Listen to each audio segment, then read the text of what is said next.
Bienvenidos a Altitud. Abróchense los cinturones, que estamos a punto de despegar. Hablemos de aviación en serio. Hola a todos, hola a todas. Bienvenidos a esta edición de Altitud, la segunda, en donde estaremos platicando de temas muy interesantes del espacio, de la NASA.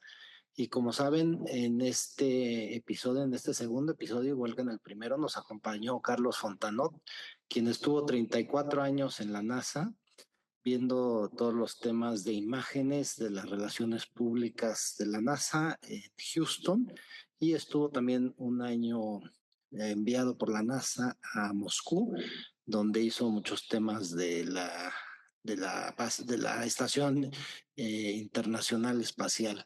Bienvenido, Carlos. Muchísimas gracias por estar con nosotros. Un gusto de estar con ustedes, Nico, Arturo. Siempre es un placer platicar con ustedes. Muchas gracias, Carlos. La verdad, muy interesante la plática de la emisión pasada. Nos estuviste comentando con mucho detalle sobre el Apolo, luego el transbordador y la estación espacial. Digamos que, aun cuando la estación espacial sigue ahí arriba, en ese primer capítulo hablamos un poquito de la historia y de tu participación en la misma. No vamos a repetir sobre eso, pero sí nos gustaría que nos dieras una pincelada, por favor, Carlos, de un resumen muy somero del episodio anterior. Si tuvieras que resumirlo, ¿cuáles serían los puntos más importantes que tocamos en el episodio anterior? Por favor, Carlos. Claro que sí, Arturo, con todo gusto.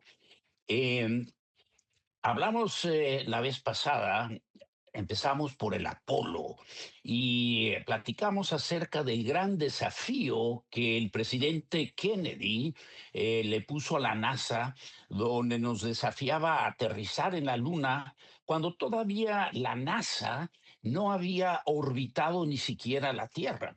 Increíble Y que se haya echado ahora sí que un trompo a la uña de ese tamaño, ¿no? pues así fue, ¿no? Increíble. No se puede uno imaginar cómo estuvo en aquella época. Y pues este desafío nos dio la oportunidad de aprender a ir al espacio, a orbitar nuestro propio planeta con seres humanos y a separarnos de la Tierra a 400,000 kilómetros. Aprendimos a aterrizar en la Luna, explorar, recoger rocas y muestras y volver sanos y salvos a nuestro planeta. En otras palabras, aprendimos a ir al espacio, a viajar a otro planeta y a volver a la Tierra antes de que terminara la década, como lo había mandado el presidente Kennedy. Y el próximo tema que abordamos la vez pasada fue el tema del transbordador Shuttle, que fue el siguiente gran proyecto de la NASA.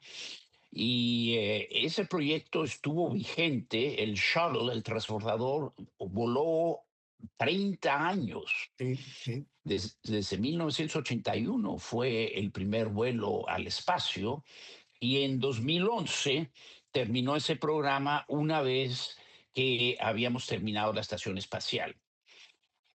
Como datos, volaron 355 individuos únicos en el shuttle, pero es igual tomando un poquito de la industria de las aerolíneas, fueron 850 asientos del shuttle, contando a aquellos astronautas que volaron varias veces, voladores Había, repetidos. había viajeros frecuentes entonces ahí en el shuttle. Estaban juntando millas aéreas o espaciales, ¿verdad?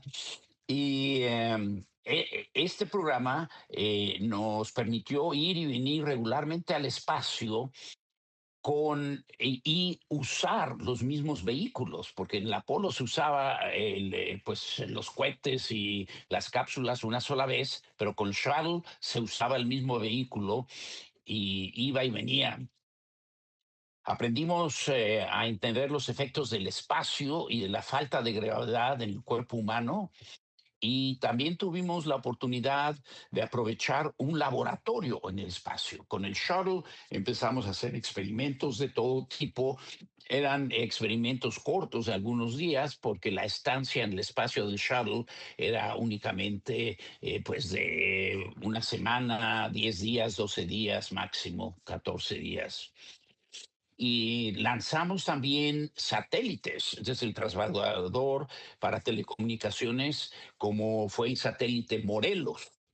Y en esa ocasión con el Morelos, pues también voló el único astronauta mexicano hasta la fecha, Claro. el doctor Rodolfo Neri Vela. Y también lanzamos desde el shuttle, ya una vez en el espacio, telescopios espaciales, como lo fue o lo es el telescopio Hubble. Fuimos al telescopio Hubble 3 veces, porque una vez se lanzó y después hubo que hacer 2 reparaciones. Y, muy importante, con el shuttle construimos la Estación Espacial Internacional, que nosotros consideramos en la NASA que ha sido la obra de ingeniería más complicada que el ser humano ha realizado.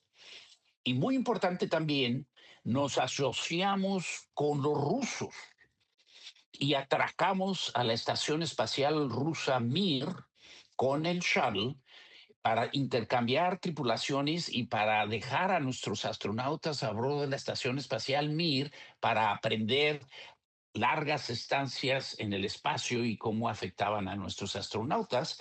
Y esto fue en vísperas de construir la Estación Espacial Internacional. Y esto es una buena transición para platicarles algo acerca de la estación espacial, como lo hicimos la vez pasada.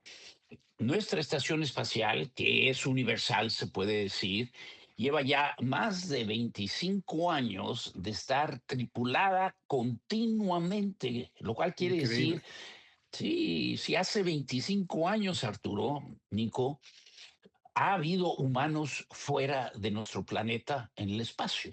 O Eso sea, es increíble y siempre haciendo experimentos y haciendo cosas, ¿no? sí, sí, viviendo ahí, ¿no? Y pues si nos vamos a alejar en el futuro a planetas como a Marte, pues tenemos que saber exactamente cómo afecta el espacio al cuerpo humano, al ser humano. La estación espacial ha recibido a 300 individuos más o menos de 26 países, incluyendo a 13 participantes privados o turistas espaciales. Una parte de la comercialización, un pequeño paso de la comercialización de la estación espacial. Y nada más como datos, la estación espacial orbita la Tierra a 400 kilómetros de altura sobre la Tierra y a una velocidad de 28,000 kilómetros por hora para poderse mantener en órbita. Es Eso hace importante. que le dé la vuelta a la Tierra cada hora y media, entonces. Exactamente, Arturo. Cada hora y media hay un amanecer y un anochecer en la Para los estación que estén especial. ahí. Wow. 16 ciclos de día y noche por un día terrestre. Y Claro. eso lo Entonces, complica más para los que están ahí, ¿no? bueno, ellos están concentrados dentro de la estación, pero desde la Tierra les mandamos avisos. Va a salir el sol, hay que sacar fotografías o se va a poner el sol, hay que hacer esto o aquello. Entonces, pues sí, se complica, Ujú. ¿verdad? Hay actividad relacionada a eso. Eh, la estructura de la estación espacial es del tamaño de un campo de fútbol, o sea, 100 o un poquito más de 100 metros de largo, ¿no? Muy grande la estación. Y circunnavega la Tierra, como había dicho, cada 90 minutos. Y es importante que este es un paso muy esencial para el futuro, porque la estación espacial fue creada por 5 agencias espaciales que incluyen no nada más a la NASA, pero a Roscosmos de Rusia y JAXA de Japón, la ESA, que está formada, es la Agencia Espacial Europea, la ESA, formada por 15 países europeos, y la Agencia Espacial Canadiense. Esto quiere decir que son prácticamente 19 países que están Sí. colaborando para la estación espacial. Entonces, es muy importante porque desde mi punto de vista, el espacio, pues, nos pertenece a todos y no es de nadie. Entonces, una empresa tan grande como ir al espacio, pues tiene que ser universal, tiene que ser por los humanos y no por un país en particular. Excelente, fíjate. Entonces, recapitulando, Apolo fue llegar a la Luna y a un planeta y tener la capacidad de bajar un hombre ahí, sobrevivir cinco misiones y regresar a la Tierra. Después ya vino lo que es el transbordador, que fue, digamos que el caballito de batalla, como lo dice su nombre, el que llevaba todos los insumos y los satélites, los insumos para la estación internacional, los satélites, reparaciones, como nos describiste, la de Hubble, en fin. Y luego ya la estación espacial, que ya es una permanencia, digámoslo así, estable, ¿no? Continua. Eh, Viéndolo así, pues ahora en este capítulo empezaremos a platicar un poquito más de lo que estamos haciendo ahora en el espacio y de lo que estaremos haciendo en los próximos días, que se vienen tiempos muy interesantes con el lanzamiento del Artemis, que está programada para ya en unos días. Y bueno, igual para cuando salga este capítulo, porque sale dentro de una semana después de que lo grabamos, ya despegó la Artemis, Sí, ojalá, sí, ojalá no si ojalá no me la demoren permites, de nuevo. Arturo, desgraciadamente, ya la demoramos. ¿Otra Ya vez? la demoramos, sí, porque resulta que hay una fuga ahora de helio.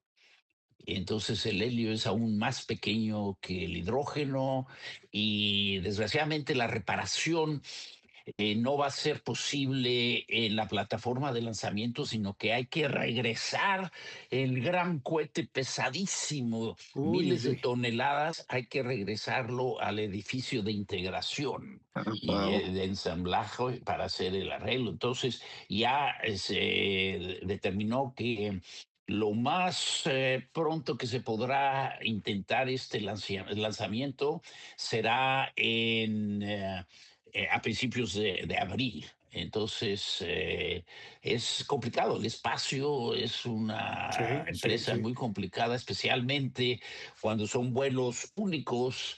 Por ejemplo, a la Luna, pues es mucho más complicado que nada más un lanzamiento que va a órbita No, no, terrestre. y la experiencia de los dos transbordadores que se perdieron, pues nos Eh, indica que deben de ser extraordinariamente cuidadosos, ¿no? Qué bueno que lo hagan, sí, qué bueno que hayan detectado esto y bueno, lo están demorando. Oye, y claro que ahorita sí. que nos estás contando todo esto, Carlos, y aprovechando los 34 años que estuviste en la NASA, vámonos un poquito más personal. Cuando piensas en tu carrera en la NASA, ¿qué anécdota se te viene primero a la cabeza que nos puedas compartir aquí en el espacio de altitud? Bueno, con todo lo gusto les platico algunas anécdotas que pues no se saben públicamente porque son personales o no están, bueno, en fin.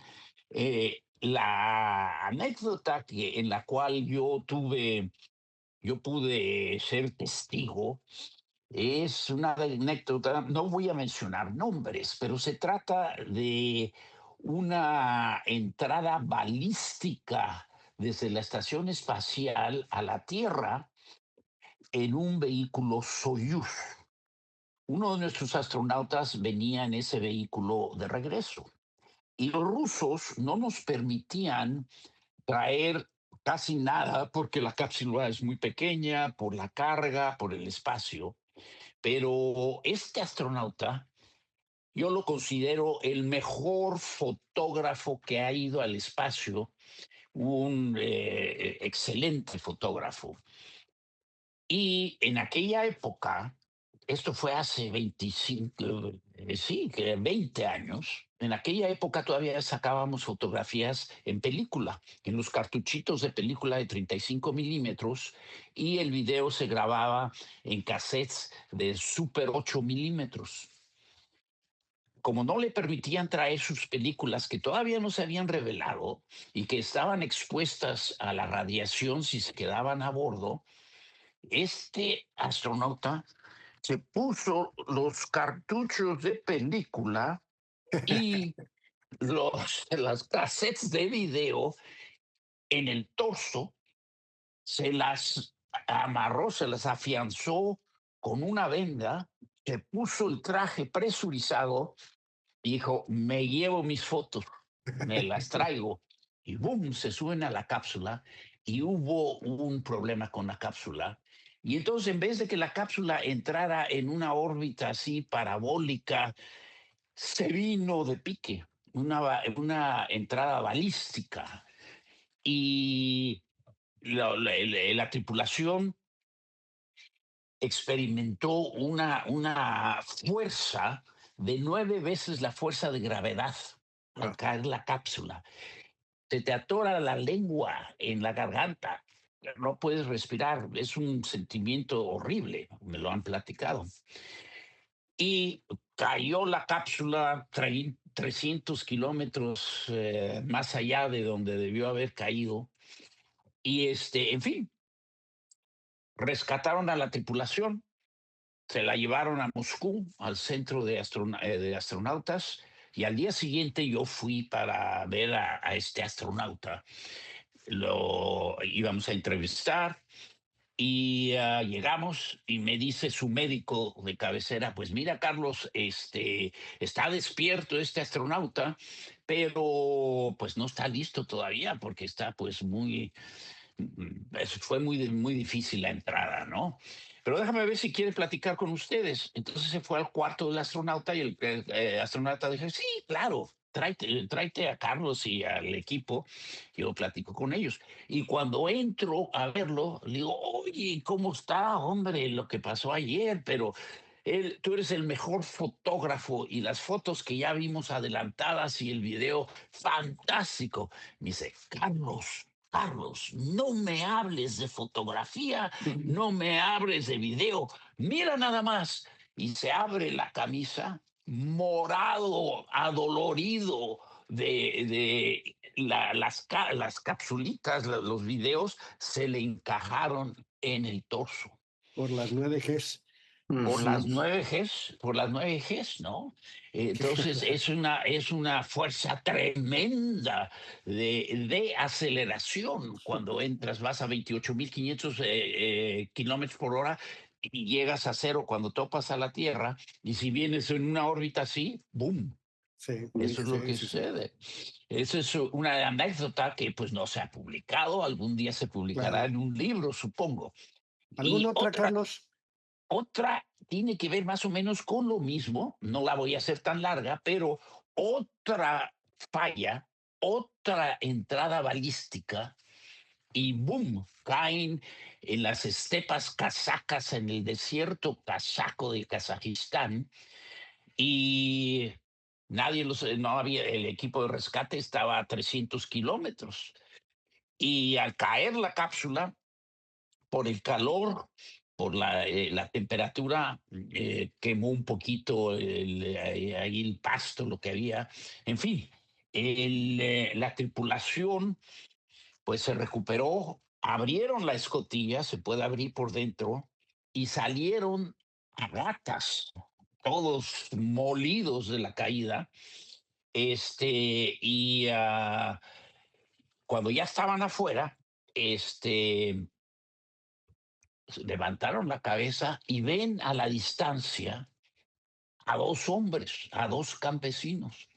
uno altote, altote y el otro chiquito, chiquito. Y estos campesinos no tenían idea lo que estaba pasando.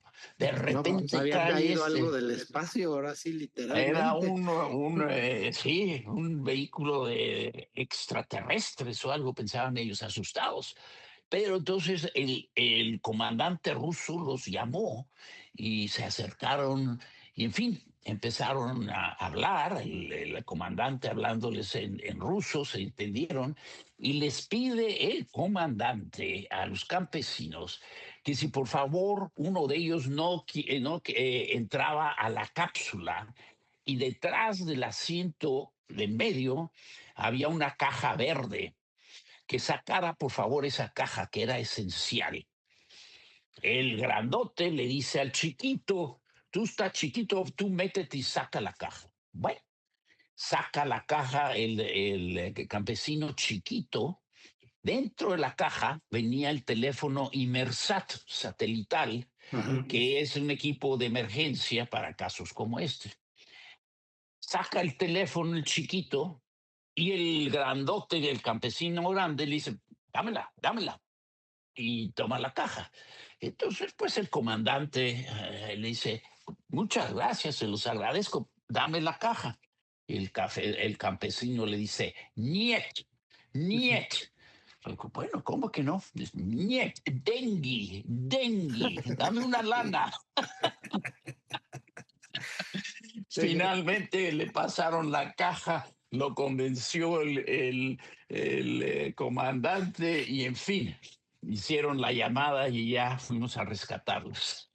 Esa está buena. Oye, Carlos, Oye, y perdón, eh, alguna anécdota que tengan es que muestre un poquito más el lado humano de la NASA, como errores, tensiones, improvisaciones, porque pues este tipo de operaciones, como dices, llevan en el espacio 25 años.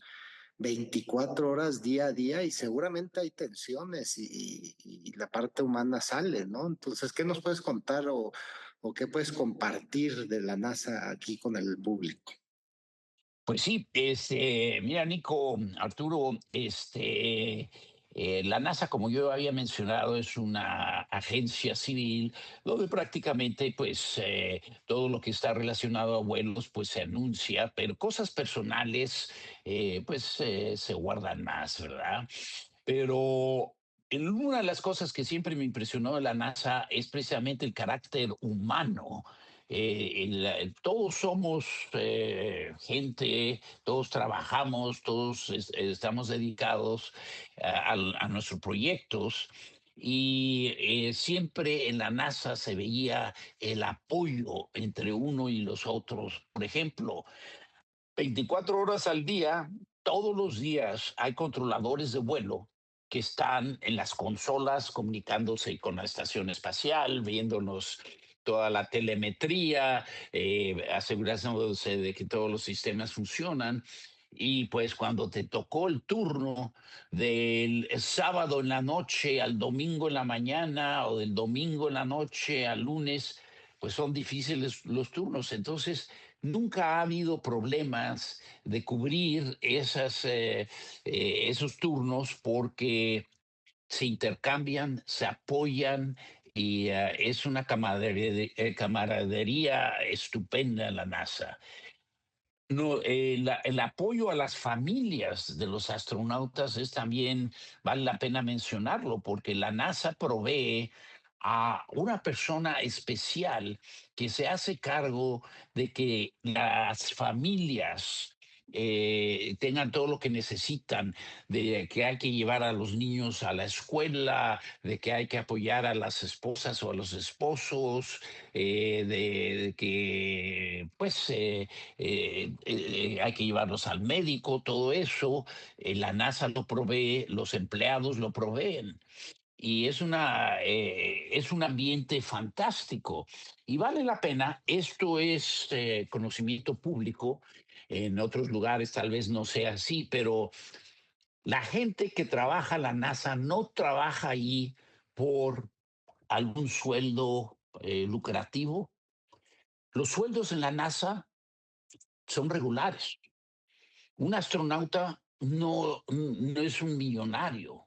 Un astronauta tiene un sueldo prácticamente como el sueldo que tenía yo.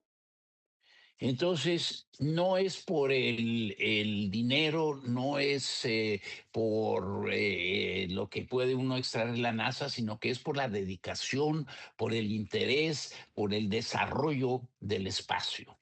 Y era Eso, amor al arte, ¿no? Realmente, así es. si no voluntaria, porque recibían un salario, como bien nos lo describes, no era, no eran rockstars que al día siguiente estaban vendiendo el libro o el anillo que se llevaron, o en fin, Sí. era Ven- gente común y corriente, digámoslo así, su sueldo de soldados o de pilotos o, en fin, de donde vinieran, ¿no? Increíble. Así es, Arturo. Fíjate que yo me encontré muchas veces a los astronautas en un vuelo, digamos, de Houston a Moscú, y todos veníamos en economía, ni Sí, siquiera en business, en sí. economía los astronautas, ¿verdad? Y todos, y era pues por la dedicación y sí, por Algo yo el creo que mucho interés, más de la pasión, ¿no? De la gente que la Sí, está ahí. pasión. imagínate. No, Así es que es, así es. participar en un programa así, la verdad, cuántos millones lo haríamos por nada, ¿no? Igual que ellos. Pero en fin, tú estabas en comunicación precisamente, Carlos. Em, no vamos a comprometerte aquí con que nos platiques cosas que no se pueden decir, pero sí cosas que no se conocen mucho, porque, por ejemplo, si era el cumpleaños o la graduación de mi hijo y yo estaba allá en la estación internacional, o el nacimiento probablemente de alguno de mis hijos, Así es. en fin, todos estos eventos especiales que se perdían ellos allá arriba, ¿cómo los conectabas? ¿Cómo le hacías? ¿Qué otros eventos también eran conectables, digámoslo así, en los que participaban los astronautas estando en el espacio? Muy buena pregunta. Sí, igual como lo acabamos de platicar, el aspecto humano es importante, ¿verdad? Y para ayudar a los astronautas a tener un ambiente familiar, un ambiente un poquito más que se acerca a lo que ellos están acostumbrados, todos los eventos como los cumpleaños, los días de fiesta, la NASA siempre prepara cosas para los astronautas. Llevamos algunos vehículos de carga exclusivamente, ¿no? Entonces, en esos vehículos siempre va un paquete que lleva algo especial de las familias para la tripulación. Mm, Y lo que más les encanta es cuando llega un vehículo de esos de carga, lo último que le meten al vehículo es fruta fresca. Y lo primero que sale del vehículo de carga son las naranjas, las manzanas y de diferente tipo de frutas que ellos aprecian muchísimo. sí, ya no las Y pastas de dientes que se están comiendo todos los días, ¿no? sí, no, ahora ya es un poquito más avanzado. La comida en general, Arturo, ahora ya no es tanto pasta, sino que es comida deshidratada. Me voy a brincar un poquito aquí a platicarles que tenemos una cocina enorme en la NASA, donde tú vas como astronauta y les dices, mira, para el desayuno quiero unos huevos revueltos con jamón, a mí me gusta el cóctel de camarones y para una celebración como lo es el Día de Gracia, les mandamos pavo deshidratado. Pero Entonces, todo ellos, deshidratado. deshidratado, ellos hacen sus menús y luego se le inyecta agua hirviendo, agua caliente a la bolsa de plástico y se readapta y pues les satisface, ¿no?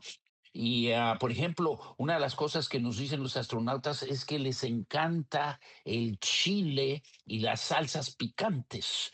En el espacio, el paladar como que requiere de pues una cosita así ya más sabrosa, más Sí, picosita, ¿no? sí, sí, sí. Oye, y los Y eventos, partidos de fútbol, esto, lo otro que yo veía algunas veces que ellos participaban, ahora sí que en vivo y en sí, directo, ¿Cómo le hacías para esas condiciones, para coordinar todo eso? Eso es, sí, sí, siempre fueron proyectos muy interesantes. Para, por ejemplo, la Serie Mundial de Béisbol, ¿no? Este, muchas veces mandábamos una pelota de la liga de béisbol, pelotas oficiales, al espacio. Entonces, planeábamos con ellos desde la Tierra una escena del primer picheo de la Serie Mundial. Entonces, uno de los astronautas se alejaba y pichaba y el otro cachaba la pelota. Entonces se grababa eso a bordo y hasta tal vez se editaba un poquito y se le pasaba a la comisión de béisbol. Entonces, al abrirse la Serie Mundial, en el gran jumbotron, la gran pantalla La de ponían, video, sí. se ponían, ¿verdad? Igual que la Copa Mundial de Fútbol y con el Super Bowl y ese tipo de cosas. Y pues no se sorprendan demasiado si ahora que viene la Copa Mundial hubiese una cosa así, pero yo no dije nada, ¿verdad? Entonces, Eso estaría interesante. muy Seguramente, bien, sí.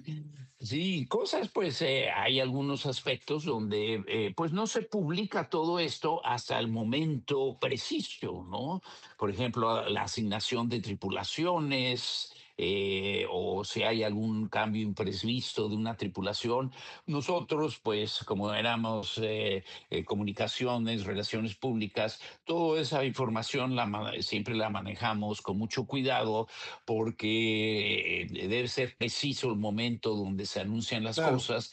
No es secreto, así, pero pues se tiene que publicar todo esto en el momento adecuado. Y pues yo estuve involucrado también en muchas cosas de presupuestos y asuntos de personal. Todo pues eso es privado, pero así es en cualquier otra empresa, ¿verdad?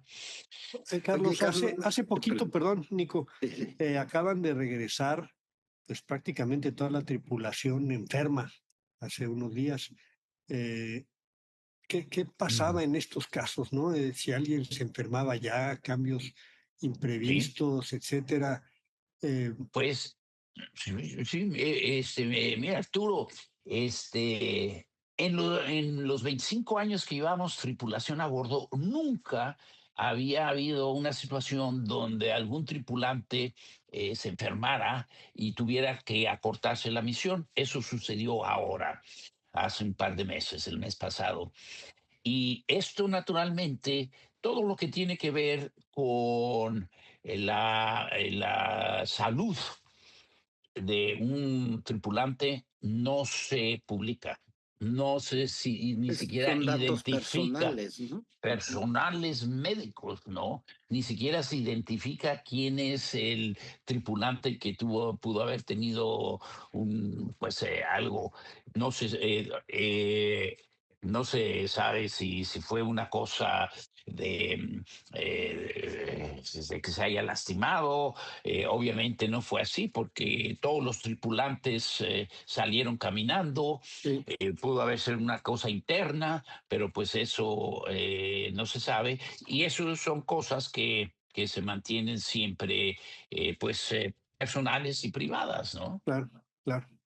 Oye, Carlos, y si, haz de cuenta, si nos puedes compartir algún momento que dijeras, esto es un momento de orgullo absoluto por estar aquí en la NASA, es verdaderamente algo que quiero compartirle al público de orgullo. ¿Qué sería? Mira, una de las cosas que nunca me podré olvidar y que es una cosa extraordinaria fue de que tuve el honor, el placer de ver el telescopio espacial Webb. Este es un telescopio increíble. Es una asociación con los europeos que tiene espejos de una cubierta de materiales que contienen oro Y es un telescopio pues bastante grande, es de 6 metros y medio de diámetro. Entonces, este telescopio llegó al Centro Espacial Johnson en Houston y lo metimos en una cámara tremenda de vacío, donde se le saca la atmósfera a esta cámara y casi se llega a cero de vacío.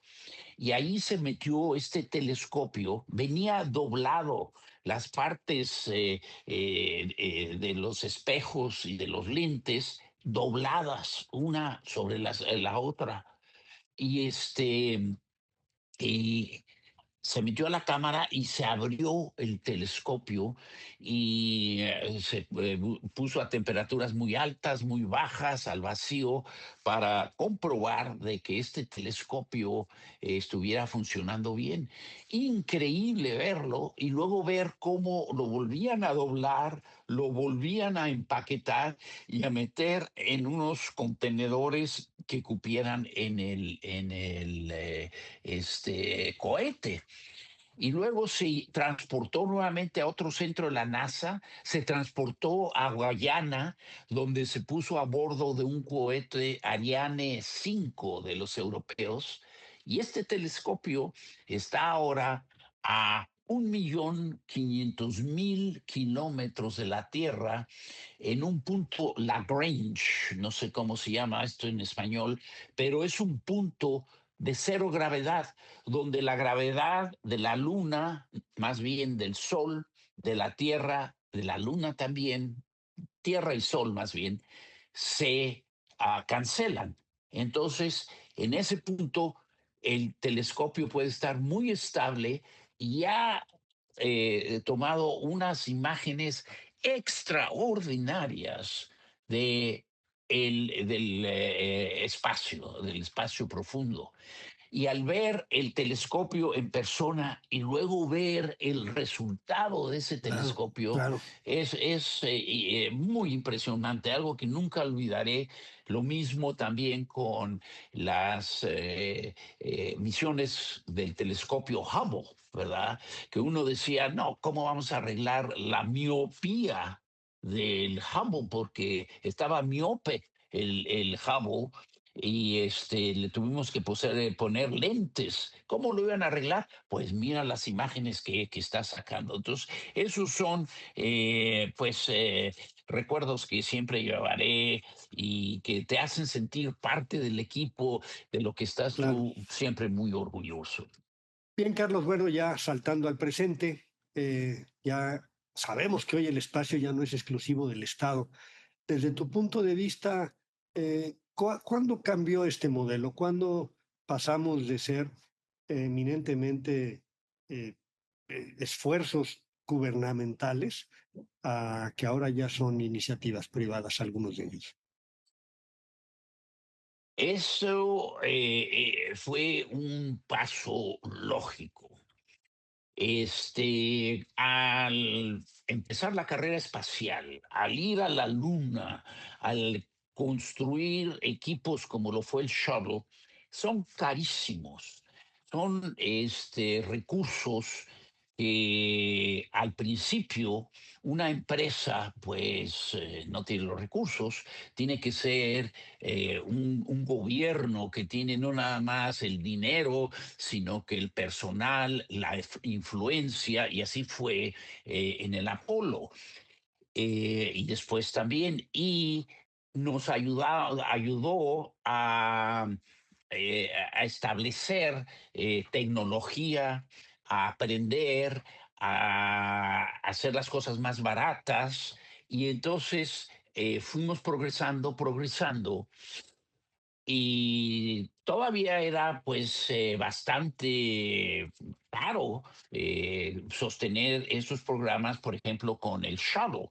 Un vuelo del transbordador costaba entre 500 millones de dólares y 1.500 millones de dólares por vuelo. Entonces, esto pues ya no se podía sustentar. Pero el shuttle fue tremendo en cuanto a desarrollo e investigación, Pero la NASA sabía muy bien que no podía sustentar el shuttle, que no podía sustentar la estación espacial. Entonces, claramente se anunció que una vez que se terminara la estación espacial, se iba a retirar el shuttle y se abrió una competencia para que la industria que ya había avanzado, que grandes compañías como Boeing, Lockheed Martin, otras compañías, pues ellos ya tenían ahora tecnología, cohetes y todo eso. Entonces ya no hacía falta de que la NASA tuviera sus propios cohetes, sus propios vehículos, y le dio oportunidad también a otras compañías a que se establecieran.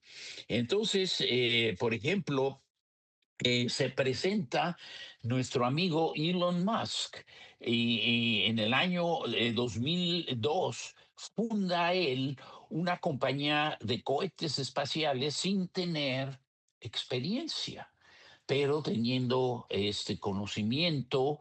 Entonces se fue a Rusia, a Ucrania, a ver si podía comprar cohetes ahí, y eso no le resultó. Y luego se puso a hacer sus propios cohetes y fundó SpaceX. Y después de 3 fracasos de lanzamiento del cohete Falcon 1, el cuarto le resultó, y en 2008 dio la primera órbita a la Tierra, y así fue como él estableció su compañía. Y cuando se hizo la subasta, o se puso la NASA anunció un contrato, que iba a dar un contrato de llevar carga a la estación espacial, un modelo como lo es en México Estafeta o UPS aquí o Sí. Federal Express, donde el gobierno ya no crea cohetes y vehículos de carga, sino que nada más contrata el servicio. Entonces, Mm. eso a la NASA pues podía retener muchos de los recursos para otros proyectos, como los telescopios, como las sondas que mandamos a la Luna, las sondas interplanetarias. Y pues la industria que se estaba desarrollando, se está desarrollando, tiene oportunidad entonces de tener buenos contratos, y así fue como se fundó SpaceX. Y como otras compañías nos llevan la carga, nos llevaban la carga a la estación espacial. En 2011, cuando terminó de volar el shuttle, no, las tripulaciones dependían de los vehículos rusos. Los rusos eran los únicos que llevaban y traían a las tripulaciones.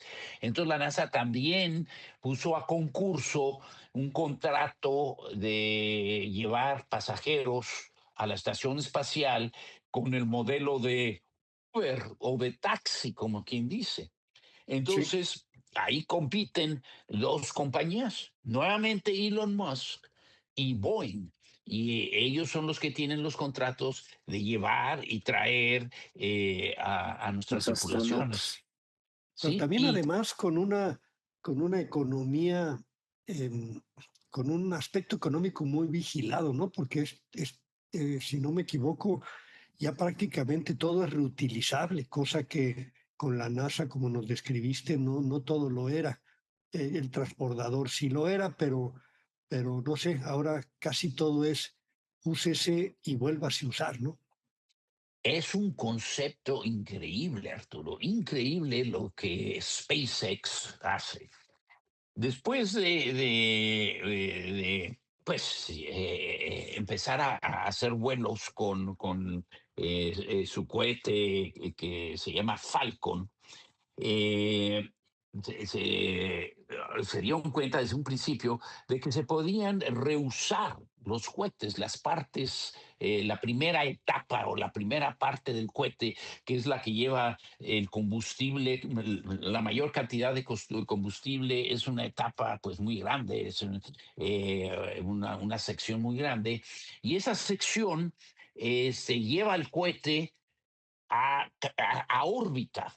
y son casi 8 minutos que se usa esa parte del cohete, y una vez que se acaba el combustible, suelta la cápsula y la siguiente parte del cohete, y en la NASA, esa primera parte, pues caía al océano y se recuperaba, pero ya no se usaba.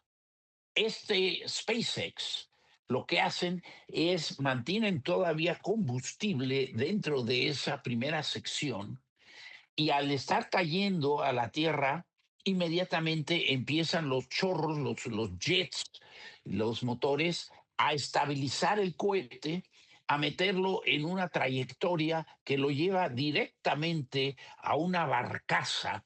Y es increíble porque viene cayendo y de repente se prenden los motores y paran a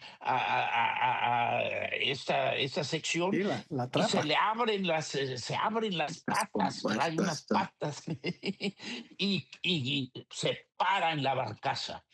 Y lo han perfeccionado de tal forma que ahora ya aterrizan, como quien dice, en tierra. Antes lo hacían en el océano, en una barcaza, por si fallaba, pues no había peligro. Ahora es ya tan preciso que la FAA, ¿verdad? Ya les da permiso de aterrizar ahí mismo, cerca de Cabo Cañaveral, lo cual, pues, les ahorra muchísimo dinero. Y por eso es que pueden volar tantas veces. Mencionábamos la vez pasada de que SpaceX lanza más de 100 cohetes al año, lo cual es Wow. Sí. increíble, Cada 3 increíble, días uno. ¿sí?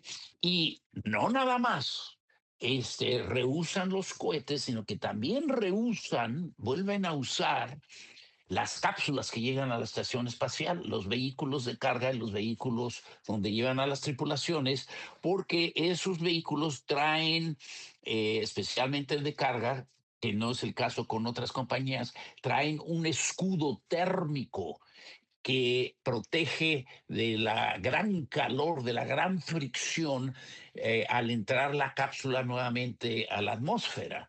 Entonces, protegen sus vehículos de carga y naturalmente de tripulaciones de pasajeros, y vuelven a reusar esos vehículos para tripulaciones y para carga.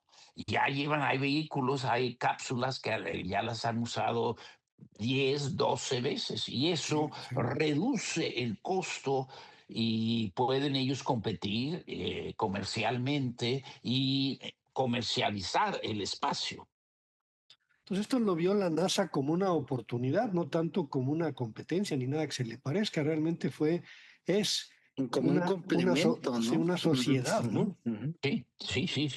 Una gran oportunidad porque todos se benefician, ¿no? La industria se beneficia, y nosotros en la NASA nos beneficiamos al poder utilizar nuestros recursos para aún avanzar más en el espacio, para poder volver a ir a la Luna, para armar una base en la Luna como precursor, como antesala de ir a Marte, y también de continuar mandando sondas.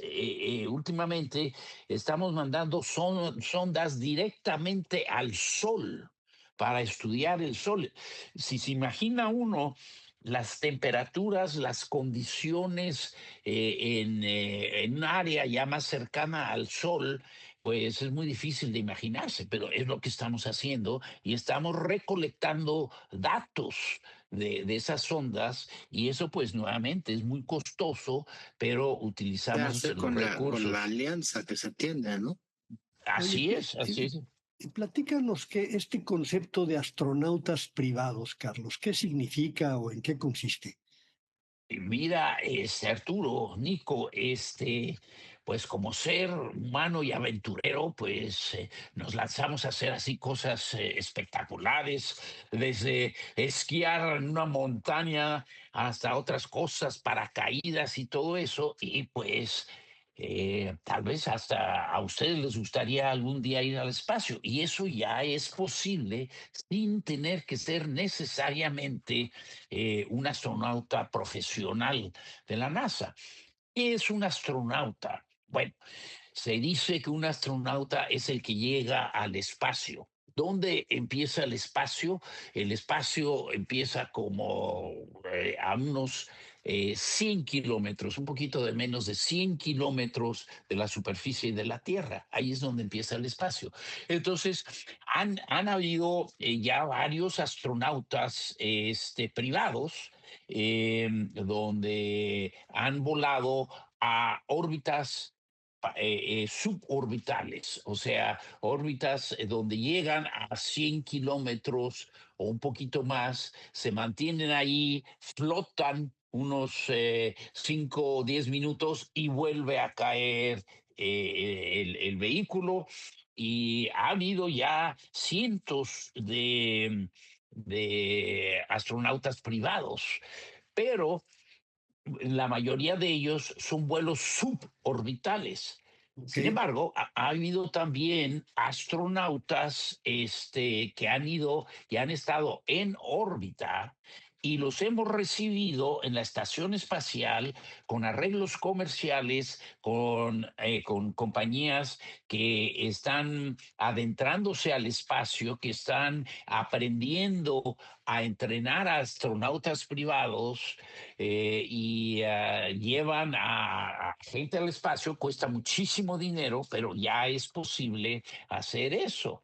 Y, por ejemplo, nuevamente Elon Musk ha llevado con SpaceX a astronautas al espacio sin necesariamente llegar a la estación espacial, pero a permanecer en el espacio como lo hacíamos con el Apolo, con el Géminis, con el Mercury, permanecer en el espacio algunos días, 4, 5, 6 días y volver.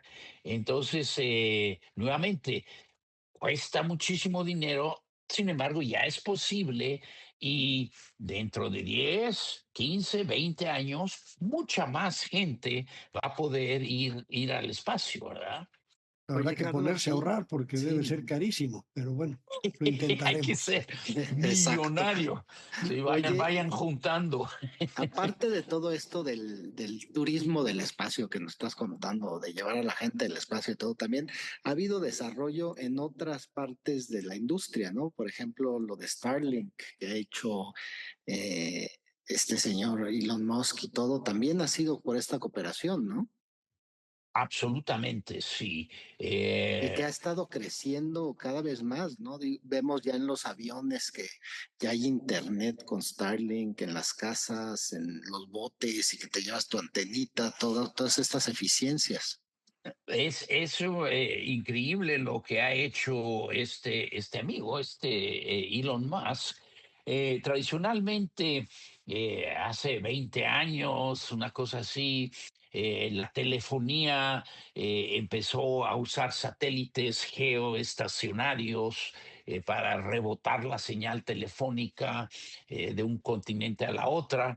Antes de eso se hacía por transmisión de microondas de punto a punto o por cable, y eso es tradicionalmente, pero llega Starlink y se dice, no, yo voy a poner satélites en una órbita muchísimo más baja, y en vez de poner un satélite enorme con un alcance muy amplio, yo lo voy a hacer más enfocado y voy a controlar estos satélites pequeños, Starlink, y voy a poder enfocarlos a ciertos áreas, territorios y dar servicio.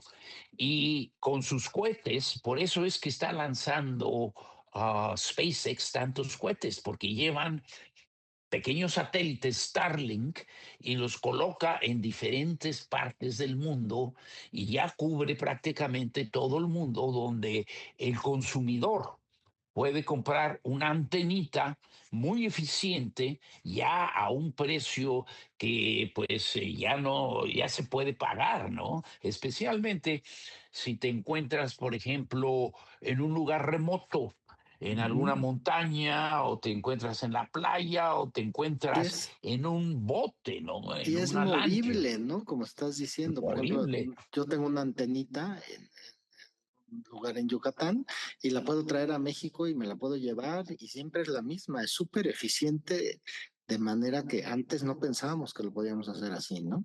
Sí, no, tremendo lo que han desarrollado. Y más por venir, ¿no? Más por venir.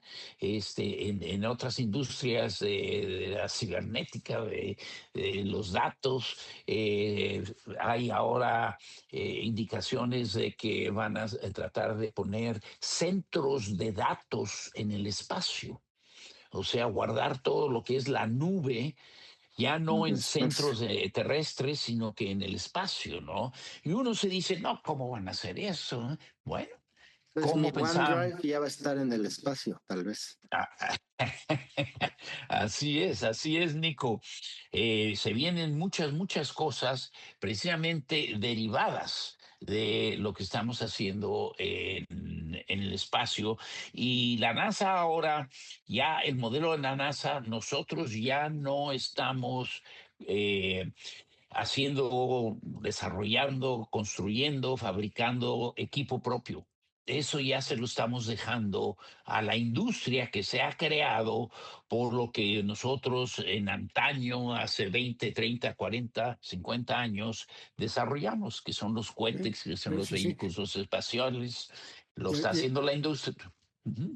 y el costo de desarrollo, pues ya no se queda en el gobierno, ya lo hace la iniciativa privada.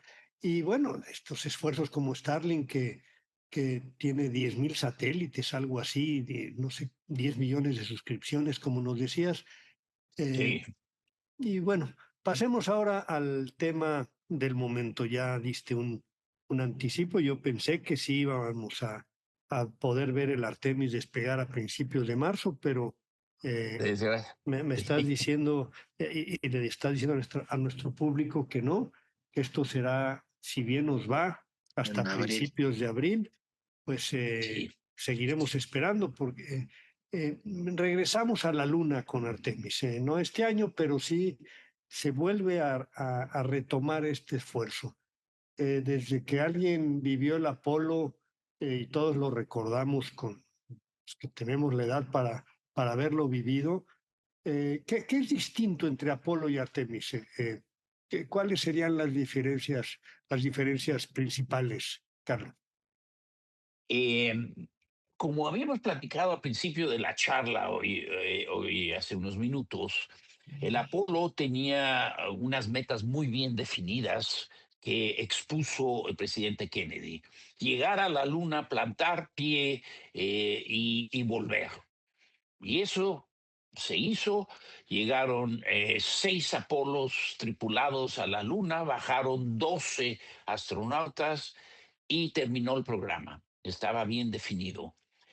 Artemis es un programa más grande, es un programa no nada más de la NASA, no nada más de los Estados Unidos, sino que participan la Agencia Espacial Europea, participa los japoneses, participan los canadienses, participan otros países que no eran parte de la estación espacial. Hay un acuerdo para ir a la Luna donde el acuerdo lo han firmado ya casi 40 países. Entonces, incluyendo México. Entonces, para colaborar. Entonces, el plan del Artemis es hacer una base lunar y tener a astronautas por tiempos más largos, semanas, tal vez meses, para aprender a vivir en otro planeta como antesala de ir a Marte dentro de unos 10 o 15 años. Un poquito como Sería la Entonces, Estación Espacial exacto, Internacional, pero exacto. ya ahí en la Luna, ¿no? Luna, ¿sí? Y hablando de la Estación Espacial Internacional, el plan de Artemis incluye una estación pequeña que va a orbitar la Luna. Mm. Entonces, el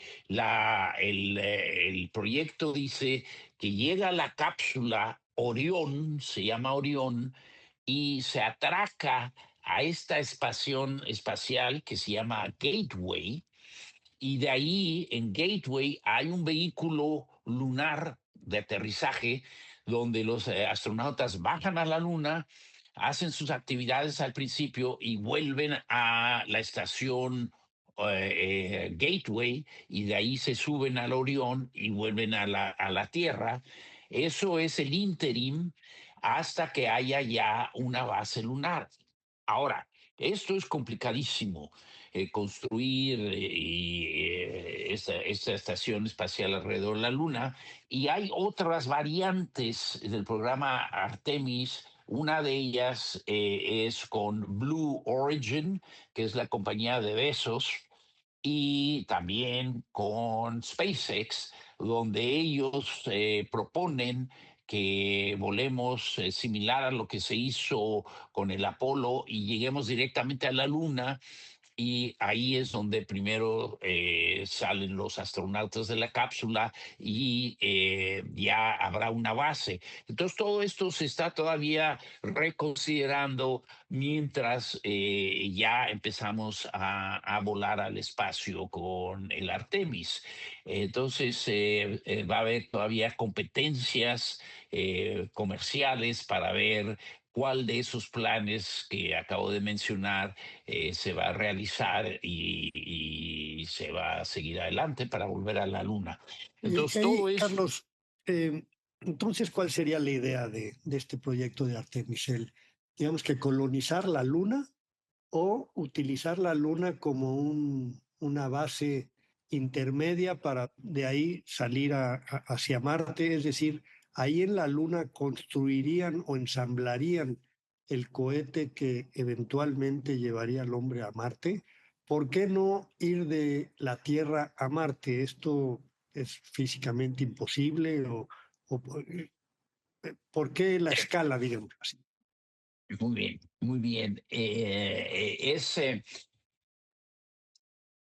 Una de las cosas más difíciles de ir al espacio es salir de la Tierra. Exacto. Como mencionábamos, estos cohetes pesan miles de toneladas nada más para salir de la Tierra y acelerar. Y es una cantidad enorme de combustible. Para ir a Marte, este, lo ideal, la idea es de que primero lleguen los astronautas, las tripulaciones ya al espacio, y que una vez en el espacio se conecten o se aborden otro vehículo que ya está listo con combustible, con víveres, con todo lo que se necesita, y la transferencia, la escala, sea precisamente en el espacio. La escala podría ser, ese es uno de los planes, esta estación espacial que menciono, que va a orbitar Ok. la Luna. Ah, Entonces, pero antes de poder hacer eso, se tienen que desarrollar todos estos vehículos, porque Marte, Marte queda lejísimo. Y para ir, cuando vamos, por ejemplo, de campamento, pues todo lo que necesitamos cabe en una mochila, porque vamos a estar una semana de campamento.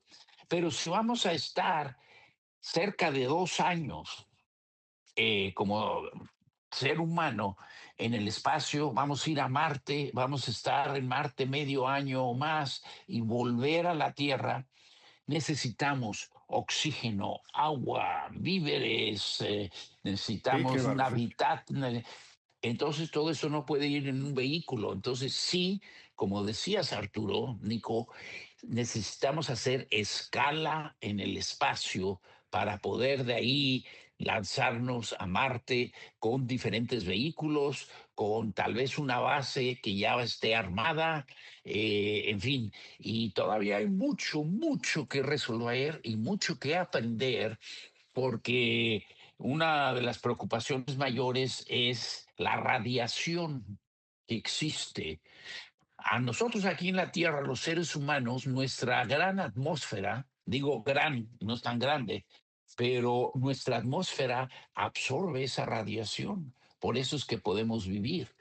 Pero en el espacio, nosotros siempre tenemos un monitor de radiación en los astronautas para saber a cuánta radiación se han expuesto. Y les digo que muchos de los astronautas han sido descalificados de volar más porque ya absorbieron o estuvieron expuestos a demasiada radiación cósmica, a rayos Claro. gamma. Y eso va a ser también una de las cosas a resolver al ir a Marte. Bueno, Eso es, sí, sí, es más o menos cuál es el plan de la Luna. Como pueden ver, todavía estamos formándolo, estamos cambiándolo, estamos viendo, y así se hizo en el Apolo también, y ahora pues va a ser mucho más grande, va a ser de varios países, de varias agencias espaciales, y siempre en asociación con la industria del espacio, con tales compañías como Blue Origin, compañías como naturalmente SpaceX y con muchas otras compañías. Y tal vez no todos ellos hagan cohetes, no todos ellos produzcan cápsulas, pero algunas de ellas van a producir la robótica, que es muy importante. Los canadienses son muy buenos para la robótica, otros van a proveer trajes espaciales, otros van a proveer tal vez reactores atómicos. La carrera espacial, no carrera, pero la exploración espacial va a requerir de gran cantidad de energía en generada por algo pequeño que va a tener que ser nuclear. Oye, Carlos, y después de haber estado más de 30 años, para ser preciso, 34 años en la NASA, ¿qué te preocupa del futuro o qué te entusiasma de todo esto que nos estás contando si lo exponenciamos hacia el futuro? Mira, una de las cosas de las cuales te impregnas y siempre está presente al ser parte de la NASA es la actitud de que sí se puede, de que no importa cuáles sean los obstáculos, eh, siempre se pueden resolver. Si eres equipo, si integras a un grupo, a un equipo, sí se puede. Eso es lo que siempre te entusiasma de la NASA. Por ejemplo, acabamos de hablar de Marte y uno dice, Chihuahua, ¿cómo vamos a llegar? Eso es imposible. No, sí se puede. Y eso es una de las cosas que a mí me ha dejado la NASA, el lema, el carácter de la NASA de que sí se puede. Me entusiasma, Nico, Arturo, pues ojalá pronto ver señales de televisión, imágenes desde la superficie de la Luna, ahora sí, en color, en vivo, en 4K, ultra alta definición. Eso me entusiasma porque es sí, parte de lo sí. que, de lo que yo pues he vivido, a lo que me he dedicado. Y lo que es muy importante desde el punto de vista humano es la integración de todos los seres humanos, ¿verdad? Y el lema de la NASA o lo que se dijo cuando se volvió a reactivar el plan de la Luna es que de la NASA, el próximo ser humano en poner pie en la Luna será una persona de color y será también una mujer probablemente. Esto es integración, esto Inclusión. Ujú. es inclusión y no nada más de un país, pero de la humanidad, porque yo digo que la Tierra, nuestro planeta, nos pertenece a todos los seres humanos y así es también el espacio o digamos el espacio que nos rodea en la Tierra, porque el espacio es muy vasto, ¿no? Pero es parte de todos los seres humanos y no le pertenece únicamente a un país. Entonces, pues eso es lo que a mí me ha dejado la NASA. Preocupaciones, pues siempre son lo imprevisto, el pues estado político actual de varios países es un poco inestable, pues eso es un poco Claro. de preocupación, ¿verdad? Y hay muchas cosas que pueden descarrilar estos programas, pero siempre con la confianza, con la certitud de que sí se pueden hacer las cosas cuando se lo propone uno. Extraordinario. Y dinos, para aterrizar un poquito en lo que es nuestra región Latinoamérica, si a hoy te escucha un joven latino y sueña con trabajar en el espacio como tú lo hiciste durante tantos años, Carlos, en la NASA, ¿qué le dirías desde tu experiencia real? ¿Cómo lo motivarías? Mira, hay oportunidad para todos, como lo decía yo anteriormente. Nos pertenece el espacio a todos los seres humanos. Hubo una nación, los Estados Unidos, que empezó con esto, pero ahora está ya integrando, involucrando en la carrera espacial, la tecnología a todo el mundo. En Latinoamérica hay agencias espaciales en muchos de los países. Por ejemplo, hablábamos de Marte. Hay un astronauta costarricense, Franklin Chan Díaz, que está diseñando, ya diseñó, ya comprobó, ya lo probó, un motor de plasma. ¿Qué es el plasma? Es un calor, es cuando la temperatura sube a altísimos grados, se crea el plasma y estos motores de plasma pueden acelerar y llegar muchísimo más rápido a Marte. Esto lo ha desarrollado un latinoamericano. Hablábamos del doctor Rodolfo Neri Vela, mexicano, que estuvo en el espacio. Ha habido muchos latinos que han ido al espacio. Tenemos el ejemplo de José Hernández. José Hernández, de niño, lo sacaban de la escuela para ir como campesino a recolectar fruta, legumbres en California.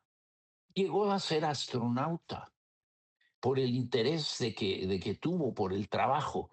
Y lo que yo diría es que hemos habido muchos latinos, mexicanos de toda Latinoamérica, que estamos involucrados en una forma u otra en la industria espacial. No todos podemos ser astronautas, no, Claro, claro. Pero no se todos necesita de todo tipo de de todo tipo. profesiones, ¿no? Absolutamente. Desde profesiones como ingenieros, físicos, en fin, Médicos. hasta médicos, hasta otras profesiones de apoyo como la profesión mía, que son las imágenes, ¿verdad? Todo tipo. Los contadores, ¿quién nos va a proveer del dinero, de los Sí. recursos? Elon Musk. De- Elon Musk. Y mencionaba anteriormente hoy que hacemos menús para las tripulaciones a bordo. Bueno, Cocineros también. cocineros, chef Chefs espacial. espaciales. Oye, Carlos, pues yo creo Si se que está, perdón, Nico, si se está pensando en tener una colonia formal en la Luna, una primera instancia, eventualmente tal vez en Marte también, pues se necesita de todo, Sí, literalmente de todo, todo. absolutamente. Ahora sí Sí, que sí, sí. carpinteros, pintores, fontaneros, médicos, sí, científicos, sí, de todo. pilotos, de todo, ¿no? Sí, Y así es. astronautas, ¿por qué no pensar en astronautas latinoamericanos como los Claro. ejemplos que ya nos diste? Sí, Eh, sí, varios sí, astronautas. Sí, sí, sí. ¿Verdad? Hemos tenido, por ejemplo, un astronauta, Frank Rubio, de El Salvador. mencioné a José Hernández, Sí. la directora del Centro Espacial Johnson en Houston en una época fue una señora llamada Ellen Ochoa. Fue astronauta ella y hizo 4 vuelos y después se convirtió en directora del centro de la NASA más grande, que es ¿Ella de Johnson dónde aquí. viene? Ella, bueno, sus padres fueron de México y creo que de España, y ella creció en Nuevo México. Ok. Entonces, yo Interesante. digo, sí, y ha habido muchísimos, pues, científicos, mucha gente de Latinoamérica. Y es importante porque las culturas de Latinoamérica, de otros países, traen otro enfoque, otra forma de ver las cosas, y al integrar todo eso, al incluir todo eso, pues salen nuevas ideas, nuevas formas de desarrollar un proyecto, y los latinos, pues somos muy buenos para todo eso, y entre Sin más duda. mejor. Y Carlos, pues dime Arturo, sí. no, perdón, te continúa. Sí, no, nada más iba a hacer el comentario de que, pues, para trabajar directamente para la NASA, pues tiene uno que ser ciudadano americano, pero la NASA, la mayoría de los que apoyan a la NASA son contratistas. Sí, Claro. sí, y Y, además ahora ya están estas agencias espaciales latinoamericanas, México, así es. un factor importante, en fin. Y Carlos, bueno, yo creo que eh, este ha sido todo un viaje espacial realmente contigo. Y y Sí, todas sí, tus vivencias que nos diste y todo lo que nos explicaste de cosas que realmente uno como público no las oye tanto, ¿no? O no las lee. ¿no? Entonces No, te no, no. agradecemos mucho. Un placer. Nos metiste al centro de algo que hemos leído en libros, que hemos fantaseado muchos de nosotros. Arrancaste con toda la experiencia del origen de la carrera espacial, el Mercury, el Gemini, los primeros hombres en el espacio. Luego nos imbuiste en el proyecto Apolo, interesantísimo, con una visión, insisto, de primera mano. Y luego ya pasamos al transbordador, a la estación espacial. Ahora ya estamos en el Artemis. La cosa se va a poner muy buena, muy interesante. A gente como nosotros, sobre todo gente como tú, debemos verdaderamente de estar emocionados con lo que está pasando. Porque de nuevo, a mí me tocó que el hombre llegara a la luna cuando yo tenía 10 años, ahora a mis 60 y casi 7, el volver a tener la oportunidad de que un ser humano, una mujer, como lo dices, un hombre de color, una tripulación, vuelva a tocar el suelo lunar y eventualmente el marciano, pues caramba, a mí me emociona mucho. Yo estaré muy atento. Te agradecemos muchísimo porque creo Con que todo ahora gusto. todos los que nos escucharon estamos en la jugada de la carrera, del programa espacial Artemis. De veras, muchísimas gracias, Nico, si quieres despedir Pues a muchísimas Carlos, por gracias favor. nuevamente, Carlos, Al y sobre contrario. todo por estos 2 episodios que nos letraron muchísimo en todo lo que es la NASA con todas tus experiencias. Y al público, muchas gracias por habernos escuchado, visto esta vez también. Y les tendremos otras sorpresas de otros temas en los siguientes episodios. Muchas gracias. Gracias. Gracias. Gracias por haber volado con altitud. Síguenos en nuestras redes sociales y visita nuestra página web www.altitudeaviationleaders.com.mx. Los esperamos en nuestro siguiente vuelo.